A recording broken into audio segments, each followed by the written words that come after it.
So you probably clicked on this video thinking that this is just going to be another one of those clickbait KDP YouTube videos with no substance and nothing but theory.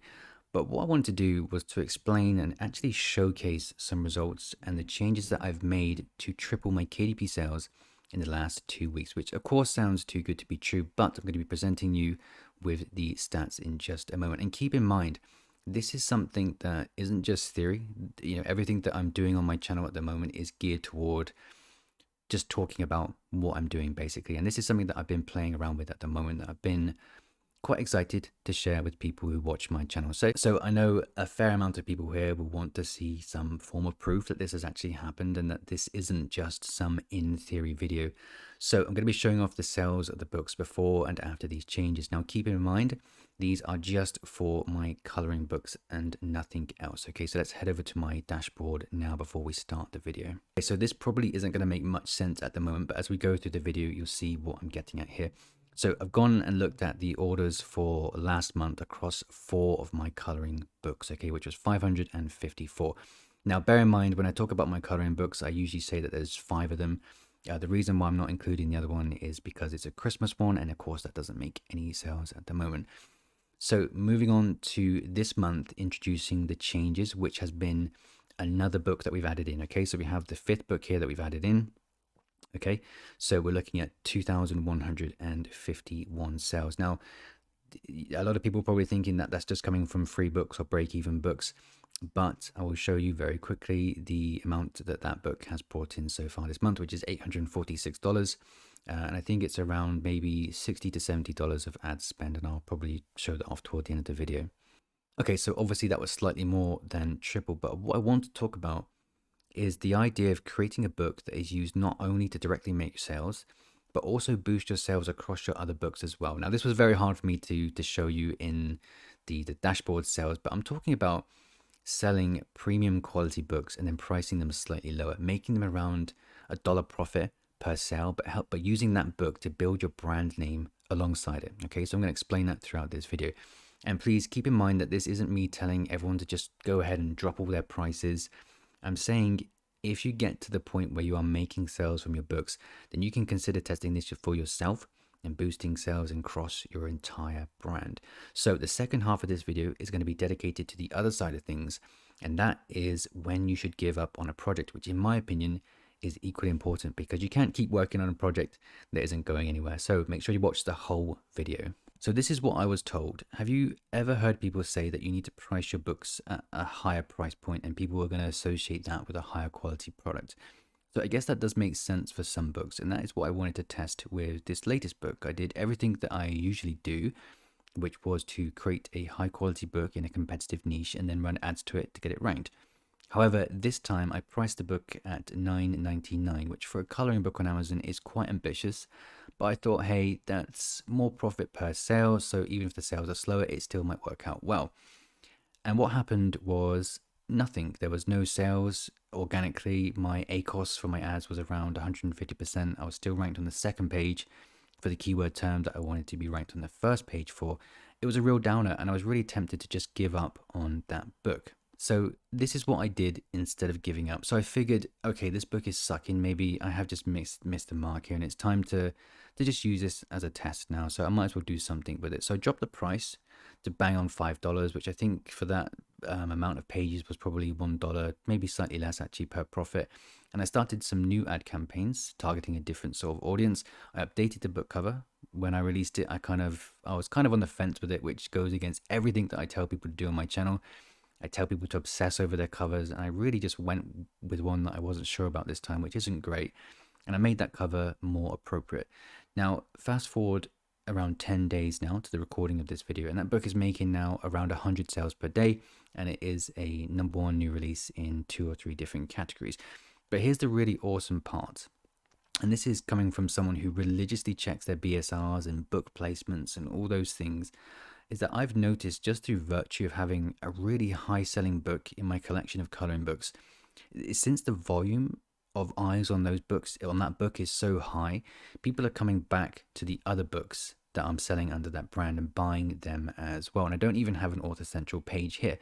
So for example, all the BSRs have dropped across those books, and there's even one book in that collection that tanked at launch completely, that's been sat around between 1 and 2 million ranking for ages, which is now ranked around 120,000. So obviously I can't say 100% for sure that that's definitely happened, but you'd have to assume it's the case that people are checking out the other books and buying them as well. So this is really awesome that this kind of one lead book is not only making good money on its own, but it's also helping recoup investment on the books that didn't do so well during their launch, and also helping the other books sell as well. Okay, so let's take a look at this very beautiful infographic that I just made in the last sort of 10 seconds here. So what I want to show here is what we kind of have happening around this lead book. Okay, so the lead book, the one that we're getting all the sales from, it's got to be in a very hot niche. I kind of cringe at that phrase, but you know, the niche has to have a lot of traffic going to it, and typically that is going to be niches that have lots of competition. Okay, so we're going to be releasing that. Or this is what I've done, is to release it at a pretty low price. It's not break even. It's making between, I think it's like 80 cents to $1 per sale.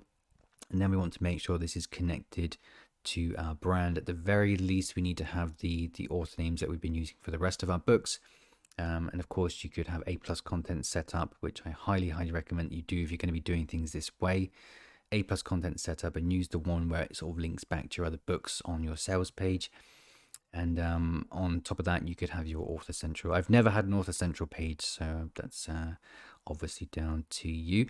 So from there, we aggressively run ads. Now, your idea of aggressive and my idea of aggressive might be completely different, but typically when I launch a book, if you follow my channel, you know that I launch a book and run ads to it straight away, because that comes down to having the confidence that what I put out there is going to be selling, and I want to try and get as many sales as I can the first sort of 3 to 4 weeks. Okay, so launching that book at that low price in the hot niche, and then running the aggressive ads to it. So for perspective here, I think in the last sort of 2 weeks, I've spent $60 to $70 on the ad campaigns, which, you know, it's not actually that much for the amount that it's made back. And of course, from here we have the benefits of recouping losses on other books. Okay, so I said I had that one book that pretty much failed at launch no matter what I did, but people were coming back. They're definitely coming back from that sort of lead book. They're coming back and they're buying these other books as well, because they're associating the quality. Even if, you know, the book has kind of died, it has brought a little bit of life back into it. Maybe I'm going to touch upon that in the second half of this video, where we're talking about when to give up on a book, so it's very important. And then a whole new ball game, we're talking about collecting emails. You know, once you have a lot of eyes on your books, typically Amazon doesn't want you to take traffic away from them, and people do use QR codes to get them to websites and stuff. And this is something that I need to research. It's something that I do, but I need to research it a little bit more before I pass on this information to you. Okay, so this is just the basics here of this kind of, and I just made this name up, the lead book formula. It makes it sound like I'm trying to sell something. I'm really not. But this is just what I've been experimenting with at the moment. And it's everything that I do on my channel is geared toward, you know, experimenting and then just presenting that information to you, so that you're not wasting your time on theory. So if you appreciate the amount of effort that this does actually take, then I'd love for you to subscribe to me. If not, you know, leave the video a like. So that's just some food for thought here when it comes to your future projects. When you're already confident with your ability to produce good books and make sales of them, I'd highly recommend against just trying this if you're yet to see, you know, consistent sales through KDP. So I don't want people to go out and put like $300 into a book and then run ads, spend another $100 on ads, and then nothing happen for them. Okay, so this is just something you should think about when you're feeling a little bit more confident, a bit more advanced with your publishing pursuits. Okay, but I do think this is certainly very interesting, because the results here, they do speak for themselves. So I will have more information on this pursuit in future, but what I want to do now is to move on to the other side of things. And at the start of this video, I touched upon how my sales were absolutely sucking with this book, and I was tempted just to write the whole thing off and just call it a bit of a dud and move away from that project. But I think making a few changes can, I'm hesitant to say drastically increase your chances, but they can increase your chances of success with a book launch. So let's talk about those changes and when it's time to stop working on a project, okay? Because like I said earlier, you cannot just keep working on a project hoping that it's going to be successful for you at some point, okay? So right off the bat, typically I give books between 4 and 5 weeks before moving on. Now I can already feel that there's going to be some hate in the comments here for this approach, but keep in mind that during that period we should be getting tons of eyes on our books through either ads, organic ranking, and the supposed initial boost that you get from those first sort of maybe 4 weeks. Okay, so you have enough time during that period to play around with your factors that might be affecting your sales. Okay, so if you're not getting sales during that period, here are a few things that you can look at changing. So the first one would be your price. Now, typically what you want to do is just look through, and so many people get this wrong, including myself apparently. What you want to do is look through what other people in your niche are selling their books for. Look at similar sort of page length and then price your book competitively. Okay, so you don't need to do what I've been doing and dropping my price just because. You can put your book in there at a sort of a competitive price and start seeing sales. So if you're going into this with the attitude that you're going to be selling a 30-page coloring book for $12.99 and everyone else is selling theirs for $4.99 or $5.99 or $6.99, then you want to look at that and think to yourself, people probably aren't going to be buying my book for $12.99. Okay, so the second thing that you can change that might make a difference to your sales and especially your ad campaigns is your book cover. Okay, so I've only done this on a handful of occasions when a book hasn't been going the way that I wanted. So I've said this a few times on my channel, and I think it is imperative that people absolutely obsess over their book covers because it makes all the difference. People 100% judge a book by its cover. So if you're someone that has spent a week sort of tweaking and adjusting your book cover, and you think to yourself, well, I'm tired of changing things now, I just want to get this book released, and you go ahead and release it, and I'm guilty of this as well, don't do it. I would say obsess even more over that book cover. I think if you're someone that is just producing notebooks at extremely high volume, which obviously I don't recommend, then you don't have to obsess over your book cover. But if you're one of these people that is trying to build a quality brand, you're trying to get into competitive niches, you're going to be running ads to your books, you're going to be getting eyes on your books 100%, then you definitely want to obsess over your book cover. And I will be completely honest here, I have spent up to 4 weeks on some book covers, and that seems, I know, it seems absolutely mental to do it, but sometimes it does just pay off. Okay, so if it doesn't feel right to you, do what I do, get up, walk away from your computer, come back, and then you'll see the things that just don't feel right to you, and you don't stop until those changes have been made, until you're happy with your book cover. Okay, so the third thing that you can change, and this is actually something I changed on the book that I was talking about at the start of this video, which is your ad campaigns. Okay, so I was running ads to, I've done this before as well, I've run ads to books, and I've just allowed Amazon to go for its sort of auto campaigns, and I've tried doing what I think is the most obvious type of manual campaigns to run to these books as well, and it just hasn't worked for me. So I got a lot of messages from people saying what are the best type of ad campaigns to run, and I keep telling people you have to test. Okay, so this is one of the reasons why you have to test, because you don't know what's going to work for you. Okay, so for example, if you have a simple coloring book for adults, and your keywords that you're targeting are all kind of easy coloring book for adults, simple coloring book for adults, and things like that, and they're not converting for you, what you can do is take a look at targeting another type of audience that would be interested in your book. So for example, you might want to start running manual campaigns to keywords like simple coloring book for seniors or large print coloring book for seniors or things like that. Okay, so during that period where you launch your book, and I'm talking that first sort of maybe 4 to 6 weeks, those are the 3 main things that I think you can change. Now, I do think it is a waste of time to update your book interior if it's not making sales. Okay, so just a few observations here. I've had a few people ask me if I've ever had any luck reviving dead books. So books that didn't sell well during their launch, or books that have just sold really slow. And honestly, I've not had any luck doing this whatsoever. And for example, a while ago, it was like a typical unicorn coloring book that was selling maybe 2 copies a day, and it has like 30 5-star reviews. Okay, so it is very well reviewed. So I figured, why don't I revisit this book, get a bit more aggressive with the ad campaigns on this book, and try boosting it and its ranking? And nothing really happened, okay, which is kind of strange. It just got some more sales from the ads, but it didn't really rank the book any better. So that's why I put a lot of emphasis on the launch period during that sort of first 4 weeks to make sure that we sort of solidify our book and that it stays there. Because, you know, what I found is that once you launch, you get a load of sales, you get ranked for the keyword that you want to get ranked for, you will stick around. Like, if your book is good enough, it will stick around for a long, long time. And I know that there are some people who will seemingly never give up on a book, and they'll do things like update their interior with more premium graphics a year down the line, spend hundreds and hundreds and hundreds on their ads, etc., just hoping that a book will finally make it. And I'm not saying that this won't happen or can't happen, but I think if you had to spend your time and money more wisely, then you're better off using that time and money for a completely new project. Because believe me, sometimes books just do not sell, no matter how higher quality you think they are, no matter how hot the niche is.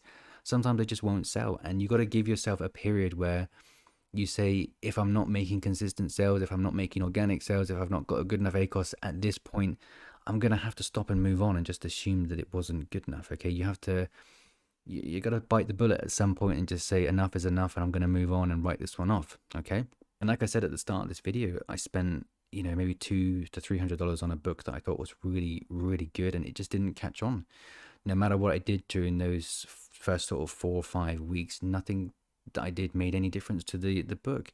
And that's just the way that it goes. But luckily, you know, having a dead book as part of a brand that is overall selling well is that people will come back and buy that book from you eventually, just because they like your brand. And over time, maybe over the course of a year even, you'll make your investment back on that book, which is the awesome thing about having a kind of lead book and building up a brand. Okay.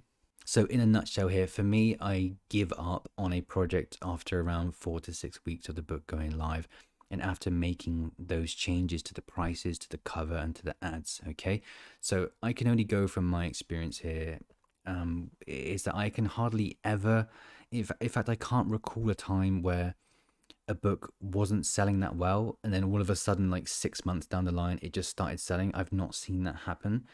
But I've heard people say that you need to give your book like 3 months to get loads of traction. And I've just never found it to be the case. Like, you know, there are some of my books that will peak at certain times when they're just naturally more popular, that, yeah, but they do still sell throughout the year. It's never been a case of the book is dead and then it just comes alive.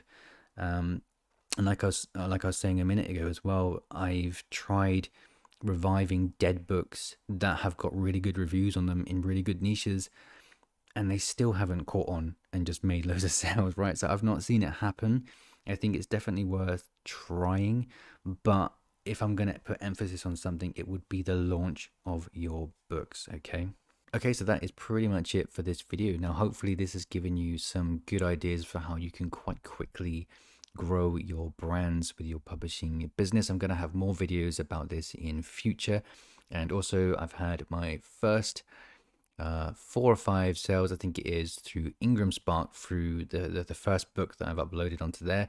So I'm going to have videos about that as well. And also, I'm going to be working on my website, which I'm going to try and release for people to check out, hopefully in the next few days. Okay, so if you're interested in getting notified as to when my website is going to go live, then make sure that you join my Facebook group, which is going to be linked in the description below. But that's it. I'll see you next Wednesday.